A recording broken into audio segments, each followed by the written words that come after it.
This is a slightly local post, but it has a larger message to the nation as a whole. Community health services in Bath and North East Somerset, Swindon and Wiltshire have all just been privatised, basically, in a £1.3 billion deal for 9 years. Now, this has been going on for some time, obviously, this kind of piecemeal privatisation, but I think it's probably tempting for some people to think, well, now we've got a Labour government, all that sort of stuff's going to stop because Labour are left-wing, aren't they? And you know what? Over many years I've campaigned, as all Greens do, on a fully publicly run and owned NHS. We are the only party, certainly the only party that stands in Bath. I mean, there's, you know, Plaid Cymru and that, but in Bath, the Greens are the only party campaigning on that basis. We would roll back privatisation. We think public services should be run for the people, not profit. Labour like to claim to be the party of the NHS, and talking to some Labour members and activists, they will tell you point blank that they are the party of the NHS and they will never privatise it and they're all for public services. But this is a lie, because as anyone who's looked at the Labour manifesto in the last few elections will know, they are fully behind privatising parts of the NHS. And you know what? If you don't believe that, then just believe what's just happened here. £1.3 billion deal to privatise NHS services where I live. So everyone who voted Labour in Bath, and more widely, but in Bath at the last election, Labour came second, and they were never going to win, so it wasn't like a let's make sure the Labour government win. But those were people who were probably swept up in the whole, oh, it's Labour's day and they're a left-wing party. They're not a left-wing party. There was no convincing reason to vote for them at the general election. What were they offering exactly? Austerity light, more privatisation.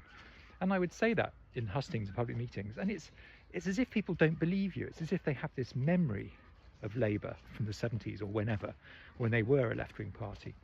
It's not true, okay? Labour are pro-privatisation, pro-austerity light. They talk about slashing public spending. They have rolled back on all their plans to subject the wealthier to more taxes. And now here they are, Wes Streeting, in the pay of private healthcare providers. They've donated a huge amount of money to him.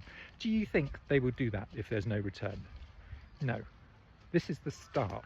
So this deal would have started going through the motions before Labour in power. But of course Labour could have stopped it. Of course they could. They could stop anything like this if they want to. But they don't want to, because their plan is to run the NHS down, privatise it to all the people who've given them money to run for a profit. And people will say, well, this doesn't matter because, you know, it's just a service, it's not the NHS. This is just lies. It's lies. It is a privatisation, because basically if you take this stuff out of the NHS, let's say it's run efficiently and generates a surplus. If that surplus is within the NHS, it's spent on new NHS services or other NHS services or fixing hospitals or whatever. If it's run by the private sector, it goes to shareholders. Their incentive, like what their main reason to run this services is profit. And that means cutting wages, cutting spending, cutting absolutely everything they can to a bare minimum, just so they can provide the service and no more. They have no interest in improving it. Their interest is to take money from treating you and me and giving it to their shareholders. That is what private healthcare is. It is not run for your benefit. It is run for their benefit. And the less they can spend on you and me, the better for them. Whereas if it's run for the NHS, by the NHS, then if they save money, it goes back into patient care. Now people might say, well, if that bid comes in at less than the NHS could do it for, then surely that's a good thing because it's saving money. But no, it's not, is it, when you think about it? Because that's money that's being invested into private facilities and private staff and private things, not NHS things. That's what part of the spending is. And let's not forget what I said previously about the incentive is to cut costs to the bone and to treat patients as little as they can, whereas the NHS incentive, in the broader picture, is to make people better, to stop them going to hospital rather than actually encouraging them to go to hospital. The private sector benefits if you go to hospital. The private sector benefits if you're sick, right? It does, because that's how they make money. The NHS, because it has to pay as a wider part of government for everything, loses out if you go to hospital, loses out if you're sick. So they have an incentive to stop you getting sick. They have an incentive to treat you better, and they have an incentive to make sure you don't go back to hospital. Now, is it perfect? No. But what you do is you fix the thing that's publicly held. You don't just give up and give it to the private sector. And lastly, I want to just touch on something very insidious here.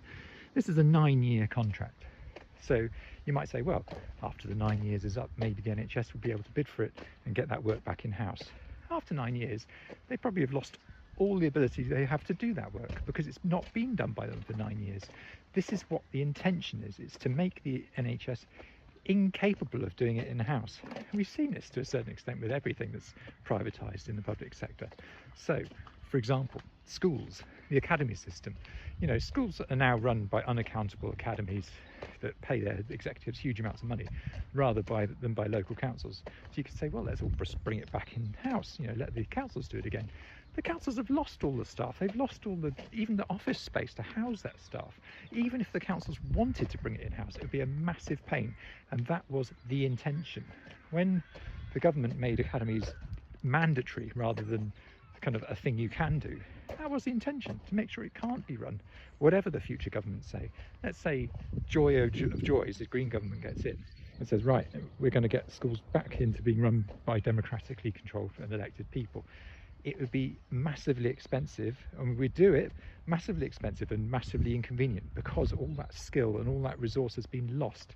And that is the idea of privatisation. It's billed as it will save you money in the short term, but it's about destroying the public sector in the long term and making it very difficult to put it back in-house. So all efforts at privatisation must be resisted, because if you believe in an NHS that's run for the public and not profits, you must resist every little chipping away, because everything that does weakens the NHS and makes it much less likely to be able to bring those things back in-house again.